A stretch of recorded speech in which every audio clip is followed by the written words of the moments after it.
Hi, it's Nick Sadler of The Label Machine here, and on today's podcast we have Josh Brust, the CEO and founder of IndieMassive and YouGrow Promo. Josh deep dived into how music promotion companies are able to legally guarantee plays of music across Spotify, YouTube, and SoundCloud, the best strategy for maximizing your Spotify plays, and the best way to spend $500 on marketing your next single. This really pulled back the curtain on paid music promo, and I'm honored Josh shared with what he did. You are absolutely going to love this one. You're listening to the Label Machine series, a podcast to inspire and help indie record labels and artists to build income streams for their music. I'm Nick Sadler, a music entrepreneur that has helped start and run multiple indie record labels. In this series, I'll be speaking with music industry leaders about their experience and the lessons they learned on how they both market and grow their music income. Welcome to the Label Machine series, where we discuss with our guests and artists how record labels promote and monetize music. Today's guest is Josh Brust. Josh is the CEO and founder of IndieMassive, a full-service music distribution platform and music service marketplace focused on providing independent artists and labels with a vast array of tools and resources they need in order to succeed in the industry. He's also CEO of YouGrow Promo, a Spotify, YouTube, TikTok, and Instagram promotion company that helps get music in front of the right audience. Josh is also an accomplished musician and music engineer, holding a Bachelor of Science of Audio Engineering and previously working as a head of audio engineering at Red Bull Studios. The man is a machine when it comes to the music industry. I'm really pleased to have Josh share his time with us today. Josh, how are you? Thank you very much. That was quite the intro. I'm honored. I'm doing well. How are you? Yeah, I'm really good, thanks. So first question I always ask is just want to talk about how you got started in the industry and talk about where that led to where you are now. So I feel as though my start with music is very similar to a lot of people's. Growing up, nobody in my family really had much to do with music. My dad played banjo a bit back in the day, but my brothers, who I always looked up to, and my sister as well, of course, they had friends that would come over and bring, like, one of them left a bass guitar in the basement, and then I kind of picked it up, and the rest is history. That was kind of it. Nice. And then that led into, and then, how did you you then become a producer and then you're sort of now on the business side? Can you talk about that part of the journey? Yeah, so I grew up playing in bands, right? And the idea that we always had to be together to make music and to sort of succeed, and then you had to coordinate 4 or 5 people, blah, blah, blah. As like a 12-year-old, and your parents have to drive you around, that kind of, I felt like this was a roadblock for me. And my brother introduced me to electronic music, and I downloaded Logic. Yeah, I downloaded Logic and kind of just realized, hey, I don't need to rely on other people now. I can just do this from my room. And then that was kind of it from there. I just really grew to love audio engineering, production, sound design. So all in all, like, it was a very gradual process, just moving from one to the other. But I always kind of kept the guitar and bass guitar in the production as well. Yeah, wicked. And I mean, I was be completely honest, I was listening to your older stuff on SoundCloud, and it has got that electronic, but then like organic guitar and acoustic kind of stuff in there as well. Yeah, which is pretty amazing. And then so you're making all this music, and then you've kind of then slowly moved into the business side as well. Like what made you make that jump? Yeah, so basically, when it comes to so I was making music, and as you said, the merge between the acoustic, um, the instrumental vibes, like with guitar, drums, bass, etc. Um, Mixing that in with production was something that I thought was something that was quite unique, and that not too many people, uh, could do in at the time, in terms of like who was around me, in in sort of like my little group that I was with. That was kind of like what set me apart, because nobody had the guitars or the interfaces to record, which at the end of the day is actually a very low bar to sort of surpass when it comes down to it. But I actually made a good friend of mine, is like one of my best buddies, Jeroen, who is actually my partner with these businesses. We kind of linked up through SoundCloud, kept in touch, and realized, hey, we need to really capitalize on this. This we called it acoustic bass. We had a track so we started a duo called Project North, and we had a track called Troubles, which I think really sort of embodies that uh, that that genre that we called it, right? Acoustic bass, because it's really just electronic music focused around acoustic instruments. And we realized, this is kind of what we need to do in order to find our success, our place in the industry. We felt we really needed to be super unique, because making music like, Martin Garrix already exists, right?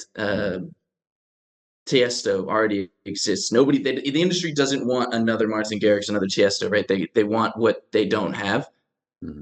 So we decided, all right, we're going to get super weird with it, and we're just going to make the weirdest tracks. Realized, okay, no, labels aren't touching it, right? We had 2 or 3 releases with Sony, one with Warner, and then for the rest, we were kind of just left to do everything on our own, but we felt like the music was good. So we started investing all the money that we made from royalties in building playlists, in building assets, in basically building whatever we could to further promote the music, in order to allow ourselves to to promote music better. We back in the day, we had a ton of SoundCloud profiles that we would like trade reposts with, which was a really big thing back in the day. And we sort of translated this to Spotify a bit, and started working with our assets to promote our music. And it sort of started off, we would release a song, get 40,000 streams, and then get one with 80,000, 100,000, and then we would consistently start getting 250,000 streams on just our own releases, self-released tracks, until we realized, labels still don't want to touch us, because I guess we just didn't sort of fit what they wanted. And so we decided, we're going to start releasing other people's music, and you guys can just do whatever you want, right? As long as it's good, as long as we can push it, we want it, right? So no boxes, you do whatever you like. If we can push it, we'll partner with it. We started doing this and realized, hey, we have a label now, and hey, we're really good at marketing music. So this is actually how, the labels were born that we have. And from there, it just branched off, and we realized, people were asking us, hey, can you promote this for us? Can you promote this for us? And the clients got bigger and bigger, to where now we have, YouGrow Promo, which is our promotion company. And we're doing everything from, A-list celebrities, for which we're doing, 20 million stream campaigns, all the way to, bedroom producers who have their first release. So it's a really, really cool sort of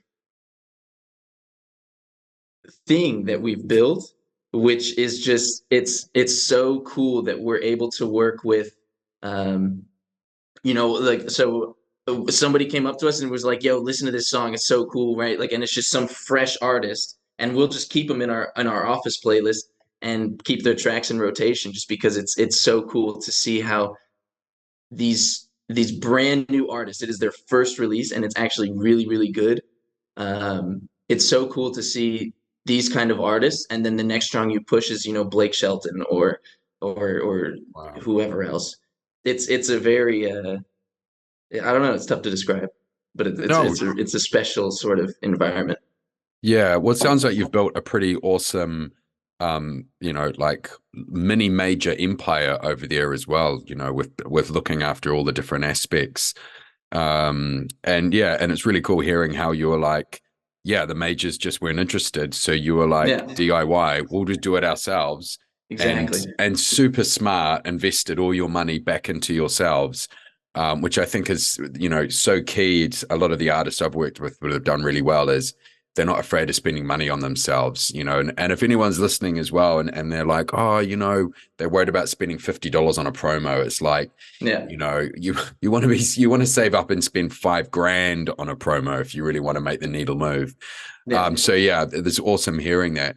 So going on to, you know, like IndieMassive and YouGrow Promo, like, yeah, can you talk about like sort of what your main activities are across those two? Like your day-to-day stuff. As in my day-to-day, or the team in general? Yeah, I mean, what's your, I mean, I really want to hear from your point of view. You know, you're sort of overseeing the whole thing. What's your day-to-day kind of role with it? So to start, the in general, right? From my experience, from people I've talked with, whether you're talking about, you know, online shopping, e-commerce, your telephone company, or music promotion, in general, customer service is dead, right? Like the customer service does not exist anymore. And so that is actually what we really focus on, especially when you have an industry that's so riddled with scams and manipulative businesses and such, really people like prey on the smaller artists to take advantage of them. So we really do our best to ensure that we are really on top of our customer service. So my day starts with a cup of coffee and going through all of the inquiries that we get, and we'll get, upwards of like 100 just overnight of just emails like, hey, is this legit? Hey, um, Spotify has this in their terms of service. How are you allowed to do this, right? Because everything that we do, we work really carefully with Spotify and their terms of service and user agreement to ensure that everything we do is totally allowed and totally good to go. But the artists know that, after having been burned by a different company in the past, they know that this is a real threat. And so my day basically begins with answering, or basically I just go through all these emails and assign like, okay, Jasper, you can answer this really well. Abhishek, you can answer this. Like everybody in the team has really like departments that they're really good at. And so it just starts with kind of delegating emails, which are mostly, hey, is this legit? How are you able to do this? Can you explain it better? At the end of the day, people in the industry are very paranoid, rightfully so, after having been burned however many dozens of times. So that's how my day really begins. And then from there, I feel as though I'm in a really special position because no 2 days are the same, right? We're working on a new software for IndieMassive, which is really incredible. It is so cool. We're basically building a full service suite for our clients so that when this rolls out, right, you have distributors that will charge, you do like, you pay the yearly fee or whatever, and then you get infinite uploads. But then each distribution request, you get like upwards of $150 worth of upsells that you can do. So we're doing a new service basically where we have AI implementation and just everything as streamlined and clean as possible, so that we can we'll see when we work out the details, but essentially we're talking like $1, $2, $3 that you'll get essentially everything that all these other companies are charging such huge amounts for. And then with everything being so streamlined, we're really going to have a team of like 5-10 people working on the back end, working on the technical side of things, and then just dozens. Everybody else is just customer service, because we want to like remove the whole, having to wait like a week, 2 weeks for, a response to just some email that you sent to whoever distributor that you're with. So right now my focus is really on ensuring that platform goes through. We're working on a new platform for YouGrow Plus. YouGrow Plus is what it's called, which is essentially going to be a new, you'll be able to see all of your analytics from all these different DSPs, from social media outlets, all in one place, as well as all of your campaigns with YouGrow. So it's going to be like a new feature for YouGrow, wherein you can also then subscribe to various different tools that can help you really squeeze the most out of your campaigns, whether you're doing them with us or even if you're doing them with a different company. That's really our thing, is right. Like, we genuinely want the most for our clients. And so regardless of whether or not you ran your campaign with us or with somebody else, we still want you to get the most out of it. And so those two softwares are taking a huge amount of my time. And apart from that, we're also moving office as well. So like I said, we're moving to a really cool new monument building in the center of Groningen, which is the city we're based in. And so right now I feel very quite blessed, because the things that I'm working on right now are all very, very exciting projects. Though it's worth saying, like, the last half year or so has just been nonstop negotiations, planning, trial and error. And now I'm just into the part where, like, all of that is kind of paying off, and it's just a lot of fun stuff. So at the moment, that's kind of what my day looks like day to day. A lot of managing the customer service side of things, ensuring that everything is running smoothly and everybody's taken care of, and then the softwares and moving the office. Yeah, wicked. And you also managed to fit time in for a bit of N64? Exactly. As we dialed in, I was just playing some Super Smash with the team, and that's something that's really important. Last year the focus was grow, grow, grow. We were scaling incredibly hard. We went 2 years ago, we were 3 people, and now we're 34 people. Wow. We've got like 20 something people in this office here. We have 5 in Slovenia, a handful of people in the UK, and the rest in New York. And so we really, really scaled hard, but realized, hey, okay, we put a lot of effort into scaling. We really need to focus on team building now and making sure that everybody's really happy, because we do so much to make sure that our clients are taken care of, that we also need to make sure that the team is taken care of. And so that's something that I've really grown to enjoy lately, is taking time out to wreck some noobs at Smash. Oh, that's awesome. So I have to say I completely agree with being focused on customer service as well. Like, it's something at the Label Machine as well. We're really focused on, like, you get a response that same, within 24 hours. Yeah. And hearing as well how you are consolidating all the tools into one place. I think that's a trend we're seeing, and not just across in the music industry, but I think in a lot of other industries as well. Like, even ourselves, we've brought on like a full marketing suite, build your website and stuff, and people are wanting to see that. And I have to say, if the other distributors aren't picking up the slack on that, they're going to be left behind in the dust. So and you mentioned as well, you're getting sometimes 100 inquiries in the evening that you're going through, and it's amazing to see as the CEO sits and looks at those. That's really strong leadership that you're doing that and being that first point of contact. You mentioned that a lot of the inquiries is this legit? For us, like, YouGrow is, I think, one of only 4 promotion tools that we recommend, because we've been watching the scene for the last couple of years. I guess, for anybody who has that question, like, what do you answer? Like, how does the YouGrow platform work? How do you make sure there are no bots? And how do you make sure that you're not breaking any Spotify rules? So essentially, what it comes down to, and what many DSPs are actively fighting against, whether it's distribution, promotion, etc., it's what a lot of them refer to as gaming the system. And that can be boiled down to any number of things. But when it comes to Spotify promotion, you are not allowed to pay for spots in a playlist, right? And as a playlist curator, you are not allowed to sell slots in a playlist. So that's what it comes down to. You can't buy slots in a playlist. You can't sell slots in a playlist. You can't buy streams. You can't buy influence, essentially, right?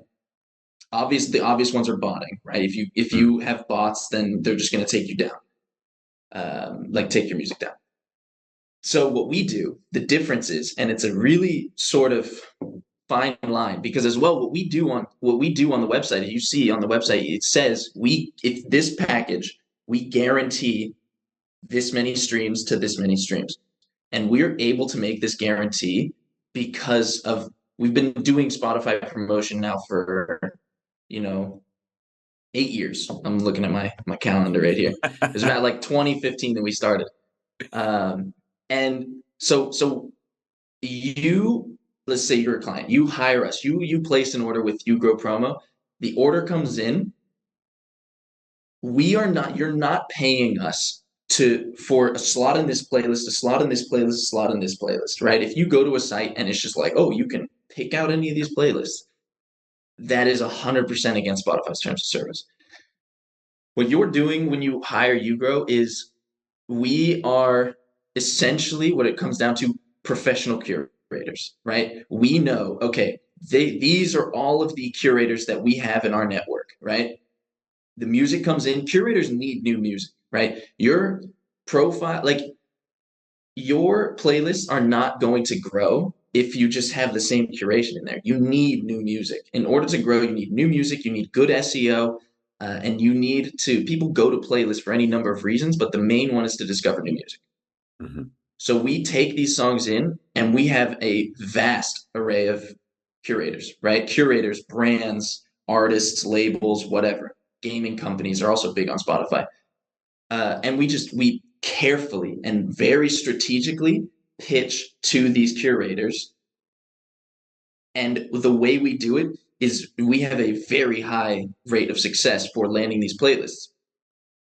What this means is if we're unsuccessful with this promotion, we also have not just spent all your money just so that you get rejected. Meaning if we don't land these playlists, you're just going to get your money back, right? Like we couldn't perform the service, right? The way we're able to guarantee these values, we guarantee we'll deliver this much to this much, is simply because we know exactly after years of doing this, okay, this kind of song, all right, we can't do more than a rising artist on this. Or please start with a starter campaign so we can see how it goes. We'll see if we can do the rest. If a Spotify promotion company can run any song to any size, like run, right? Like that is big. So the difference is you're not paying us for spots in a playlist. You're not paying us for streams. You're paying us for our skills and expertise in the industry, our networking, in order to make sure that your music is in front of the right people so that they add to their playlist, so that they grow their assets with your music, because we know, okay, this person, they need to start refreshing their lists now. They need new music. They need music of this kind. Okay, this song came in. Here, check it out. This fits for your playlist. This in history with these trends has provided this growth for you. Here you go. What do you think? Oh, sick. Awesome. Perfect. Thank you. This is a great track. And it goes. That's how we work. So it's a lot more, it's actually on our end a lot more complex than just taking the order and, all right, cool, this slot in this playlist costs this much, here you go. But like I said, that is not allowed. That's against the rules. You'll have tracks taken down. We can actually face penalties for that as well. But so the way we see it is anything worth doing is worth overdoing. And if you want to do it right. So do it once, do it right. Exactly. I feel like my answers with these things are a bit long, but No, this is exactly the answers as well. And just to dive a little bit deeper as well, like you've got all these requests coming through, and like you said, it's very complex. Like, what's the mechanics of how do you end up organizing all this music as well? Like, have you got custom software to tag it, and like, because that must be quite a exercise in itself. Like, yeah. So we use Salesforce. Salesforce is a Are you familiar with Salesforce? Yeah, it's like a CRM system. Yeah, it's a CRM system, but it's like the sandbox CRM. You can do whatever you like with Salesforce. It's amazing. Um, and so right now, because like I said, also I realized I forgot to answer one part of the previous question. How do we know that the playlists are legit? Yes. Uh, Basically, almost everybody in the office is a musician, and we essentially, when we're working with all of these curators, we request that they include our music or a song from each, just from random people, whether it's somebody in our network, whether it's a teammate. We request that we keep a song in their playlist so that we can monitor the growth of the playlist and monitor the streams that are coming in. And then if there's any sort of telltale sign of botting activity, of any sort of like fraudulent activity, then that immediately gets flagged, and we bring it up with the curator. And until it's resolved, we no longer do any pitching. That said, we have actually never. We've had it like once or twice where we realize, hey, this person started now growing inorganically, and then we just stopped. We've never had a client have their track taken down or faced any sort of penalty from Spotify. And we've done coming up on like 35,000 campaigns. Wow. That's a lot of Yeah. campaigns. And so, you're using Salesforce for your CRM. No. So, I mean, for those so people are listening that don't know what Salesforce is, I mean, I'll probably not describe it. I'll try, and you can correct me if I'm wrong. But if you're a company and you're wanting to sell something essentially to your clients, maybe business to business, you need to manage that in a pipeline, especially when you need to build up a relationship with somebody. So I believe that you sort of say, hey, the first bit is, we reached out by email on this date, and then we had a meeting, and then they agreed to this amount, and that amount is now connected to that client. So it's a way of managing that funnel relationship. Is that right? Yeah. So it really can do so much. It's CRM, customer relation management, That's it. CRM. customer relation management, something like this. Yeah, I should actually know that. But so we use it for any number of things. We use it for organizing our all the orders, right? And we'll get emails in the morning, for instance, where it'll say, hey, I have this question about my campaign, and for some reason they'll send it to contact @ or my email address, for instance, where while they could have sent it to their campaign manager. So then in that case, I'll take that order number, put it in Salesforce. I'll see Alejandro has this campaign. All right, well, then forward that email to him. He can answer it. But what's really nice as well is if I want to check the status of a campaign, right? There's occasionally we'll have a really big artist come through, and they'll just come in normally, right? Like Matt, who has been with us for years. He the other day just said, he's like, oh, whoa, like this and this just came in. I'm really careful about saying who it is, of course, because people don't really necessarily like saying that they use promotion companies like that. Yeah. But a lot of people like to make it, look like they do everything on their own, which is, of course, totally unrealistic. Yeah. Everybody uses promotion, but so he'll just say, like, randomly this huge artist just ordered and just placed an order through the website, and just comes in the funnel. And so then obviously we're like, okay, we really need to just shine on this and really sort of try and build that relationship with this individual so that we can sort of like really have like a really strong professional relationship with them. And so I'll want to check in on these campaigns, check how they're going. So I'll just go into Salesforce and see, okay, this order is being run by Matt. And then we connect our Google accounts with Salesforce, and I can just see the back and forths, right? I can see like, okay, Matt said this and it's at this stage. And then we have the different, where the campaign is at, we're pitching, okay, the placements are landed, and now we need to make sure that we're actually delivering the right amount that we promised we would. No, we're not. Okay, we're back to pitching because we're going to do more, make sure we get those in, this and so forth. So it's just a really amazing tool for managing your for managing the company, managing the team, managing the clients. Salesforce is Interesting. definitely like the I think the premier sort of CRM system. Yeah. But HubSpot's up it there pays as for well. I itself. think HubSpot's trying to take their place, I Oh, believe. really? Yeah, that's what my wife uses at her company, HubSpot, similar kind of CRM thing. Okay. And but just before we move on, how did you discover Salesforce and to like then utilize that in the music industry? So, like I said before, we're having a lot of team meetings, right? Yep. Something I kind of remind the team a lot is I really value transparency, right? With the clients, with the team, and on all levels, right? Like if you're always honest, you got nothing to hide, you don't have to remember a thing. I forgot who said that, but that's a quote I like. Um, we really started doing these team meetings where we encourage everybody, okay, give us your feedback, like roast me. What did we do wrong? What can we do better? What are we doing well? And the team will just say, hey, in my previous work, we had this tool and it was awesome. So one day Matt walked in and he said, hey, at my old job, we had Salesforce.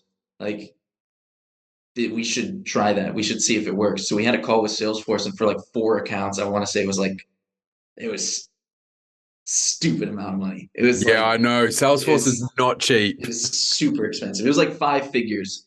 Like I want to say like 12 grand for 4 or 5 accounts.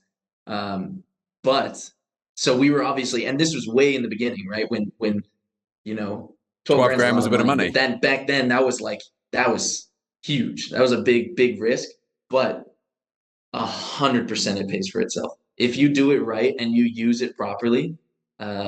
It's like our integration with Salesforce was easily one of my favorite examples of how you can really invest in the company in things that don't necessarily directly make you money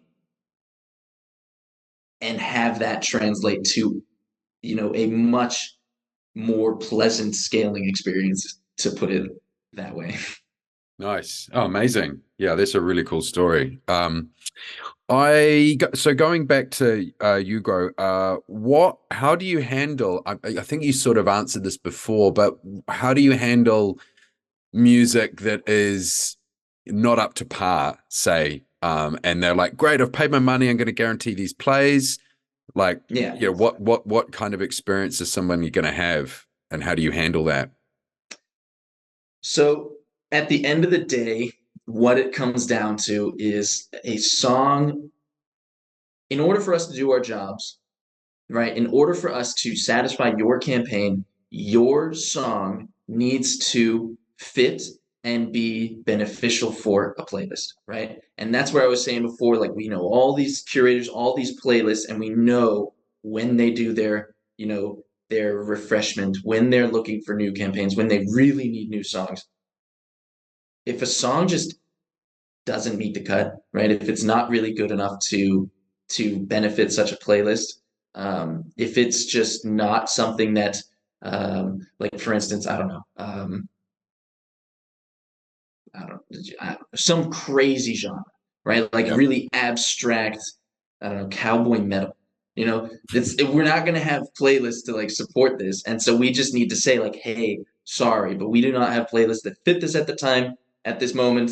Um, we can transfer this campaign to another platform, right? We can do a YouTube campaign, TikTok, Instagram, or we'll offer you a full refund. And that's ultimately how it has to go. And that's the nature of organic music promotion, right? You're not going to be able to do everything. Mm. On the other services, it's a little more lenient because the system with which we promote the content is a lot simpler, and so there's a lot more that we can push. But in general, it just goes to either, hey, do you want to try a different platform, or would you like a full refund? Gotcha. But if you look at our reviews online, you can see how it kind of rubs some people the wrong way. So like we have a Yeah. couple of our 1-star reviews on Trustpilot are mention this. Yeah, I mean, you're at them at, unfortunately, music is an art, which means it's very subjective. And yeah, and if somebody has a very high opinion of their art, there's not really a lot you can do about that. I mean, it's part of it, right? Like you know, I totally respect, you know, that people want to do something super different, right? Because like I said in the beginning of our chat, right, with Project North, me and mm, you and Jerry, we call him, my partner, we were making music together, and we tried our best to be super unique, and it didn't fit anywhere, and we got rejected left and right. So I understand that, you know, it can rub people the wrong way, but you know, just kind of part of it. yeah, yeah, different. Well, and also, you know, they can't really get too angry. You're like, here's your money back. Like, they Yeah, can't get angry because you didn't like, yeah, you took yeah. their money and didn't deliver. It's like, But that's the issue with so many other platforms is so many other platforms are paying to pitch your music. They're paying curators to consider your music or paying them for slots and playlists. And, you know, so then, okay, you didn't get anything, or you got a couple playlists and you spent $200 for 1,000 streams. Like, okay, I want my mm, money back. And then they say it's gone. yeah, Oh. yeah, yeah. Um, so I'm putting on your like general kind of marketing industry hat. Um, I'm an artist. I've got or I'm a label with an artist. We've only been around for a year. We've got a small budget of $500 to promote a single that's coming up on May the 1st. Where in your opinion should the label spend that money to promote that independent single? The artist, it's their third release, so they're pretty new in their career. They've got about an average of 1,000 monthly streams on Spotify, and they've got 2,000, they've got combined about 2,000 followers across YouTube, TikTok, and Instagram. Where would you spend that $500? So, first thing I would consider would be, what are your goals, right? Are you trying to get more shows? Are you trying to build your audience? Are you trying to, you know, sort of cross convert fans from different platforms? If you're trying to get shows, Spotify is a really strong tool, because at the end of the day, monthly listeners is a very powerful metric. That said, it requires a more long-term investment, right? It requires, a lot of people ask, another question we get a lot is, are the monthly listeners permanent? And then you kind of have to explain how monthly listeners work, right? Like, if a month I listen this month, but I don't listen next month, right? Like, I fell off as a monthly listener. So in order to keep that metric high, you need to really maintain the effort that you're putting into your Spotify promotion. But if you're trying to grow an audience, that's when I would say, you know, it depends then on the genre. Like, if you're talking pop music, TikTok and Instagram are super powerful platforms. If you're talking hip hop, uh, YouTube. YouTube is an incredible platform for promotion, and we have an amazing uh, promotional formula. We use Google Ads, YouTube advertising for YouTube, with really we developed a little program that sort of takes all of the campaigns that we've run, and it analyzes the target that we've applied to each campaign, and it just creates these really nice averages for us that allow us to get really good insight onto the performance of campaigns and how we target them, which just allows us to run super efficient campaigns for YouTube promotion. And the way we work with hip hop on YouTube is so cool. I'm quite a fan of hip hop music, and I could tell from and your earlier music. I can hear it in the beats and oh stuff. yeah, that's really okay. That's really cool. I like that. But yeah, so it really depends. If you're talking, you want to build your fans, YouTube, Instagram, TikTok are amazing platforms, and purely because of the fact that you can interact with your fans, right? Gotcha. Um, So, you okay. you So, can, yeah. on the goals, so let's say, and I totally hear you. If you're going for live shows, the metric everybody is looking at now is Spotify and your monthly listeners, 100%. The artist is like, no, I'm not someone that's going to go out and play live. I just really want to grow myself to the point in which I can make enough money from releasing records and people listening to them. where would you say, if that's ultimately my goal, and I understand that's a long-term goal, where should I spend that 500? I think the best thing you can do is build a community.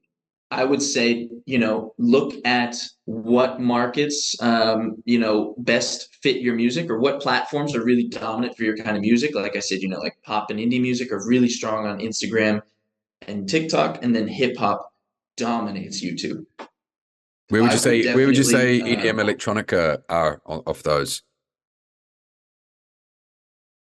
It's a bit tough to say because I feel as though it's very divided between the two. With our labels, we've seen huge success on YouTube with electronic music, and honestly, what it comes down to, we built. We talked about it before before actually starting, but we've grown YouTube channels, hundreds of thousands of subscribers, and what we did was run tons of YouTube ads, right? To content that that we knew, we just very the targeting that I mentioned before. We started all of those averages and all of those trends with campaigns that we were running ourselves on our own content, right? So if we run the content on or if we run the campaigns on our own content, right, and that's how confident we are in them, then it absolutely will run. You should trust that we'll run it on yours as well, because yeah, you can't trust like a I don't know, like a supplement salesman, let's just say, if he's not taking them himself, right? Like this kind of thing.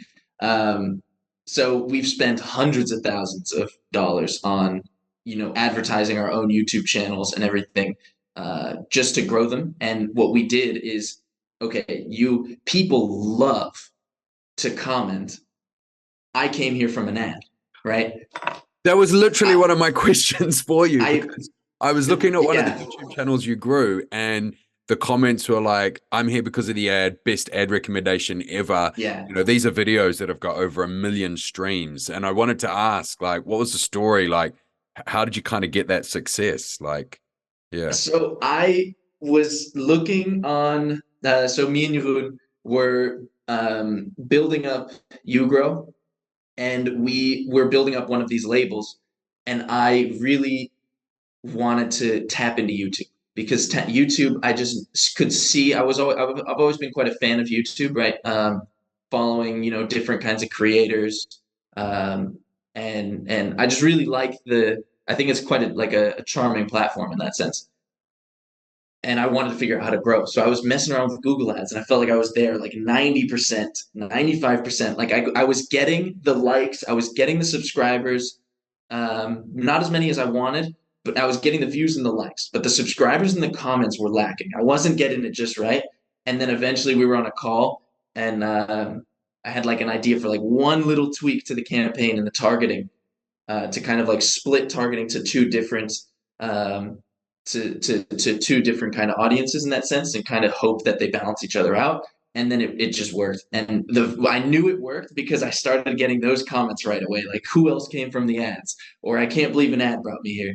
And it was incredible. It was wild to see how just that one little change just changed What the was the whole little thing. change? So we were targeting people from, this was back when it was called AdWords, for instance, right? Not even just Google Ads. So we were targeting, you have like these different audiences. You can do, electronic music. And then, they didn't have any like subsets. It was music was like the interest, and then these different subsets. And then you can do different levels of off the top of my head, I forgot. This was already like 5 years ago, and I haven't been running YouTube campaigns in years. There's two different kinds of audiences. One is sort of like campaign level. One is the group level. Right. And I decided I'm going to split the target between one of these audiences, removing the countries that, if you run YouTube ads and you hit a country like, Poland. Like there's sorry. Poland? Just trying to think. Like you can do Poland, sure. But like if you hit countries like the Philippines, for instance, Gotcha. then it's really cheap in terms of like the price. But the but interaction's you're not there. not really going to get the engagement you want. But then as well, if you hit a country like the USA, it's super expensive. And for some reason, I mean, not for some reason, it's kind of understandable, but Americans hate ads.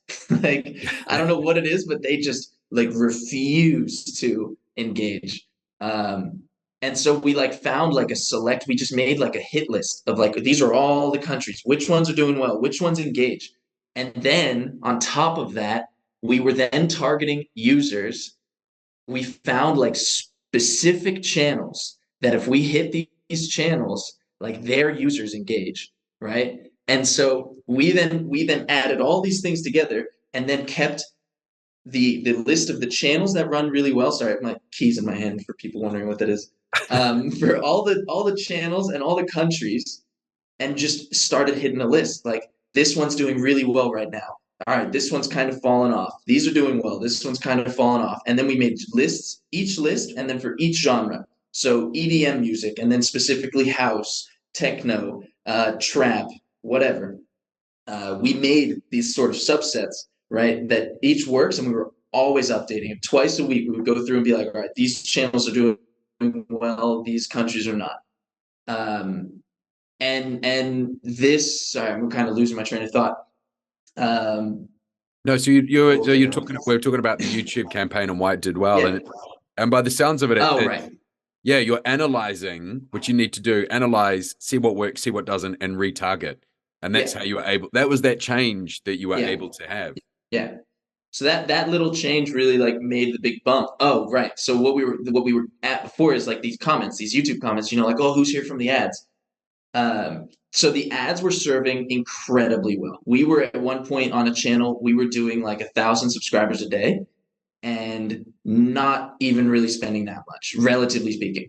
1,000 subscribers a day, and we were spending like $300 a day on the campaign. And so if you're running these campaigns like super efficiently, mind you, we would have these one campaigns running for like months at a time. And so they just keep getting more and more efficient, right? And it's weird how it goes because they just build, and then they'll die. And it just, for some reason, it just kind of stops working as well. You got to start it all over. But then by then there's a new song that we released that we could just do the same with. So we would get like 1,000 subscribers a day at one point, and we'd be spending like $200, $300, $400, $500 a day max. It fluctuates, of course. But the reason why we encouraged comments super, super hard by, I swear to God, thousands of comments on a weekly basis. And we would sit down and we would reply to every single one. And we would sit down. I'm telling you, I would spend, you'd just be like sitting on the toilet or something. You spend like, before you'd realize your leg falls asleep or something because you've been sitting there responding to comments. And it's just like, it's awful, But we really did that. And the team was super into it. And we would kind of take shifts and just go through and respond to everybody. I mean, that's your roots of customer service, right? Those are those people that are commenting in a funny way. Like, I mean, fans, customers, right? They're the same kind of thing, and your people really appreciate that as well. So I mean, like you said before, like with the campaign, right? You have $500 to spend. People, I think, artists, I think sometimes just really don't realize that their brand is a business and their art is a product. If you want to like make money off of it, if you want to be professional, you really kind of just, I understand that that's kind of contrary to, or not, it's kind of counter to what a lot of people wish for their music and their beliefs about art in general. But if you want to make money off of art, like, you kind of just have to look at it that way. Yeah, but I always say look at it in parallel, and it doesn't mean it's one or the other.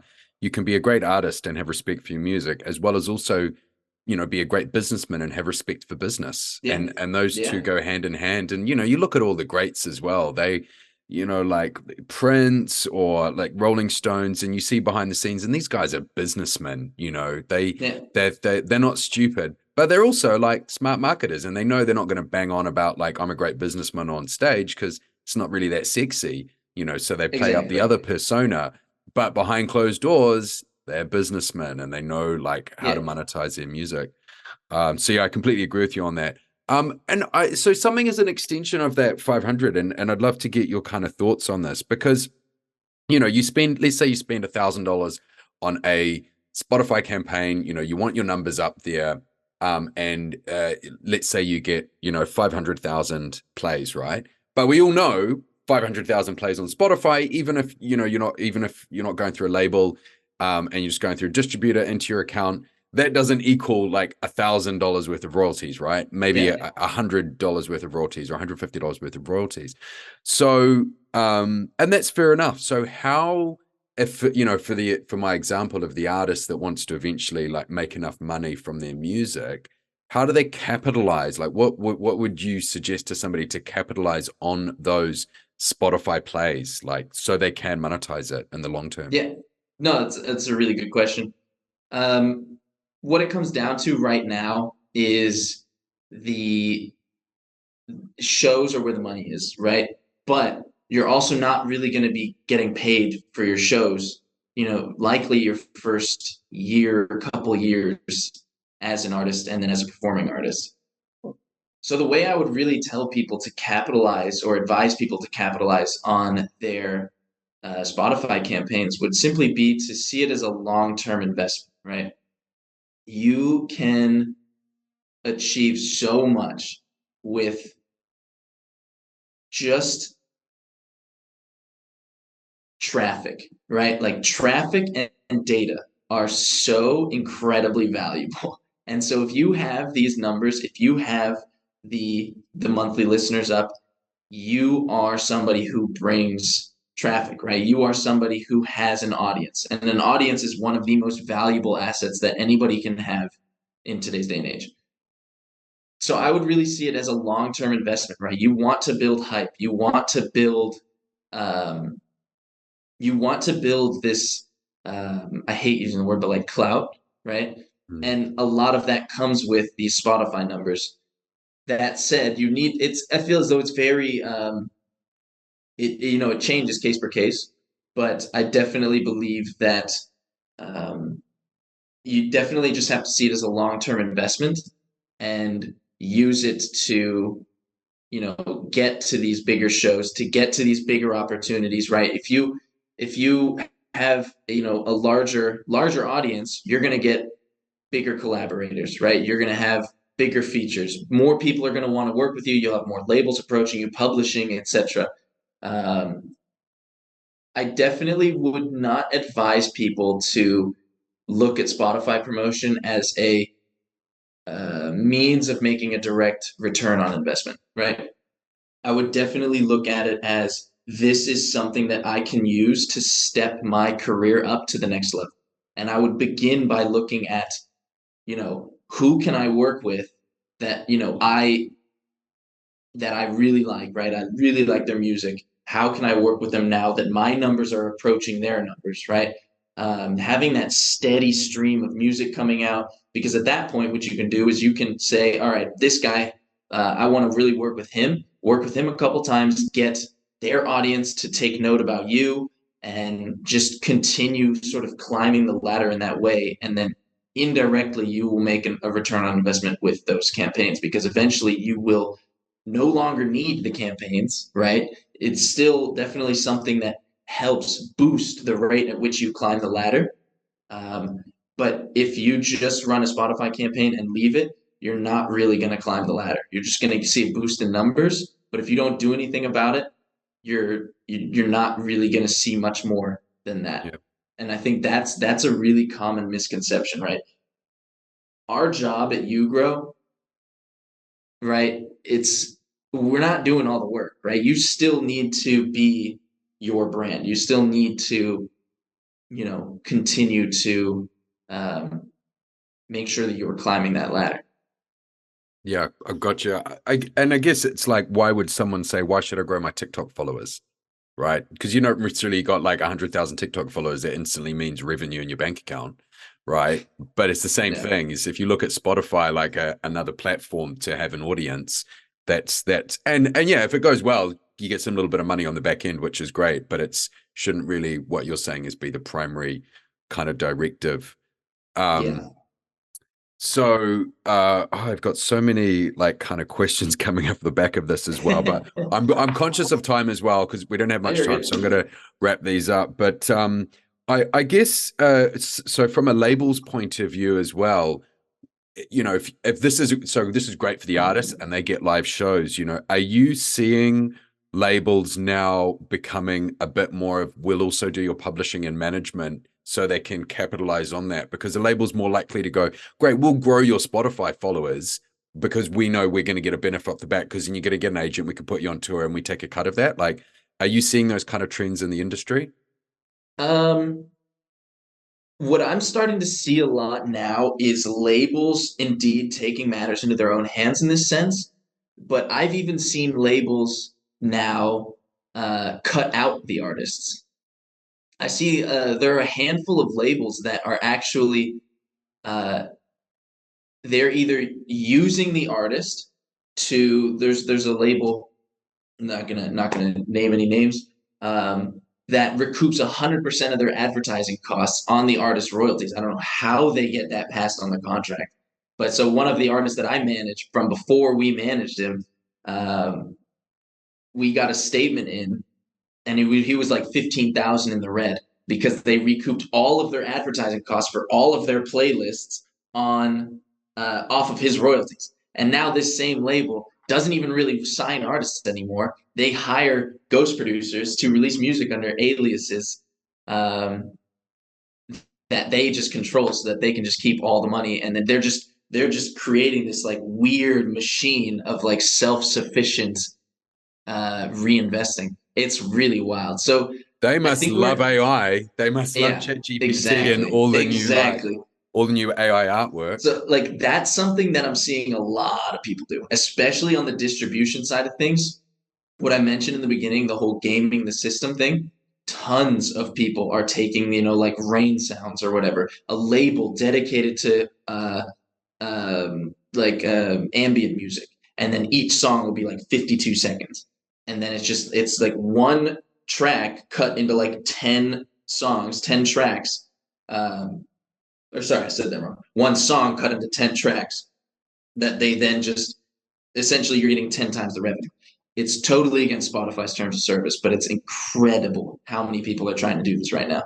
But in all fairness, I wouldn't really count this as a label. I'd count this as, people understanding that Hustling. there's sort of like a loophole and they're hustling it. Yeah. Yeah. But I do definitely, to get back to the question, because I think that was a bit of a sidetrack. I definitely see that labels are getting into all corners of the industry in that sense. So a label that we work really we don't work too much with them on YouGrow and IndieMassive, but they're friends of ours and have a ton of respect for them. Tribal Music Group. They're based out of Brabant in the Netherlands, like a couple provinces south. Um, really, really cool guys. Stan is the owner, and he's just one of these guys that really knows how to capitalize on music really well. And so exactly like you said, they're also doing this more and more, where they're taking they brought in they hired a guy, another like friend of ours. The industry is really small, and everybody kind of started as these SoundCloud repost guys. That's Yeah. how we all know each other. So they brought in a guy named Kyle from the UK, and he had, before working with Tribal Music Group, he had a company called the Music Elk that did publishing essentially for esports, for music Music and out. I've esports. And recognized so that now name. what Tribal Music Group is doing, yeah, Kyle Napier, Yeah, I know who you mean. from Napier, I think Napier, from the Music Elk. And they so now what Tribal Music Group is doing is they'll sign artists, and their labels are really successful, but then they'll sign an artist for management and then use all of those connections from the network to really exploit their catalog, their publishing catalog as well. And so that's where you see a lot of people who really know their stuff and do it the right way are starting to offer more of of these sort of like boutique services, if you want to call it that. At the end of the day, I think the way technology is progressing and how the barrier to entry is diminishing. It's really cool to see how these people who were, you know, we were all quite small, you know, a few years ago, and now you just see all these guys that we were working with in the SoundCloud days. It's really cool to see how everybody's becoming like a really, you know, a heavy hitter in their side of the industry.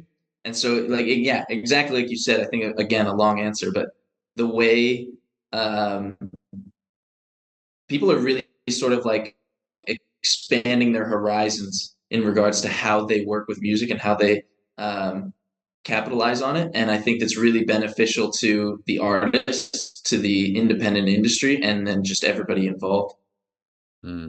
Yeah. What and this leads well into the and I'm gonna only ask you one more question. I've got another six here, but what where do you see the future of promotion in the next couple of years, and how do you think things like ChatGPT and AI are going to change things? So I've been having this conversation a lot lately. Thought AI you is a might. freaky thing. Yeah. AI is yeah. AI is something that everybody gives me a different answer to it.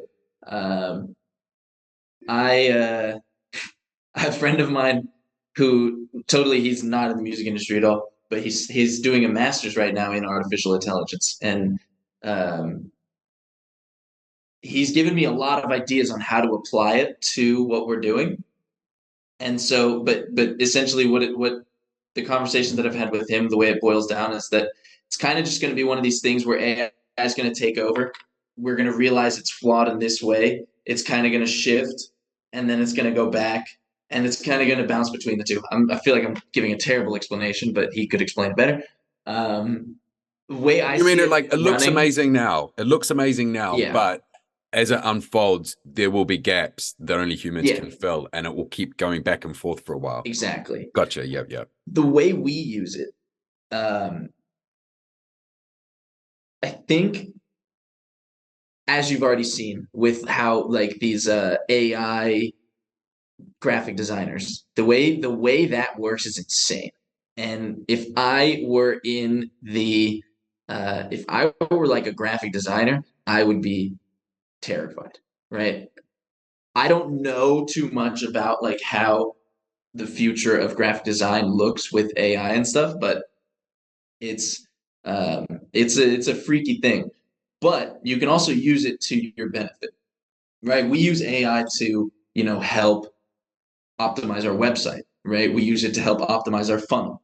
We use it to help with pretty monotonous tasks on the daily that you know the team could do, but their time is better spent on customer service, right? Like these kind of things. How I see it in the music industry, did you see that whole David Guetta thing making an Eminem track? Yeah, it's pretty dope. I saw him drop it, and I was like, "That's pretty I cool, haven't actually." I haven't even heard it, right? It's pretty good. It's pretty good. My question is, at what point does that become copyright infringement? Yeah, that's the big Can conversation at the it moment. become copyright infringement? Right? Like that's the part that kind of freaks me out the most. Um, is that copyright infringement? Can it become copyright infringement? Yeah. So honestly, I don't know, man. This AI is a freaky thing. I think it's a very if you're creative, right, as most people in the music industry are, I think you can use it to your benefit in one way or another. You know, you've got these AIs that write lyrics for you now. Mm.